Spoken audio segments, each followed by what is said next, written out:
Mbinu ni hii hapa shoga zangu. Umegundua mwanamume wako ana cheat. Si umeshagundua? Umeona? Una namna naye atahisi tu ushagundua. Cha kufanya, hakikisha unakuwa comfortable kwenye mahusiano yao.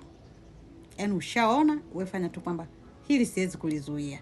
Nikilizuia ndo kama alivyosema Natasha kwamba utazuia huyo ataenda kumtafuta mwingine. Kwa hiyo itakuwa kila siku kazi yako ni kufuatilia yuko na nani, unapoteza muda wako, yaani unapunguza siku zako za kuishi kwa stress za kujitakia. Wewe umeona uwezi kuondoka, tulizana. Cha kufanya, badilika kwa staili hii. Anza kujipenda kuliko maelezo. Yaani kama una kazi ndo vizuri. Ipata kimshahara chako mama, jinunulie. Leo umerudi, una nguo mpya, una kiatu kipya. Tena jitahidi upate ile mifuko mizuri. Fungua, amekaa hapo yupo. Yaani unahakikisha unafungua akiwepo. Fungua jaribu. Nzuri mume wangu hii ni nzuri Imependeza, imenikaa vizuri. Siku nyingine unarudi na viereni mama, kama una hela jinunulie tu dhahabu twako mama.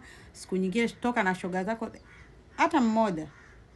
Toka naye. Tena toka na shoga yako ambaye hajaolewa. Toka naye. Natoka na fulani tunaenda kutembea. Ukienda huko ukirudi hata kama hujaelewa, yani jifanye tu umeelewa. Yani jifanye unafurahi, jifanye unaenjoy. Yani atapagawa. Kama alikuwa ndo ashindi nyumbani kila Jumapili, anaanza kushinda bila kuambiwa. Yani atashinda mwenye nyumbani.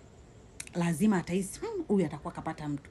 Hamna kitu wanaume wanaogopa kama kugongewa.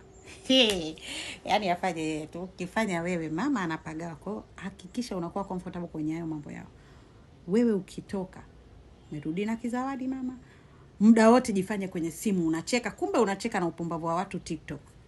Jifanye unacheka mama, jifanye nini, simu yako kama ulikuwa hujaweka password weka. Kila unakwenda nenda nayo.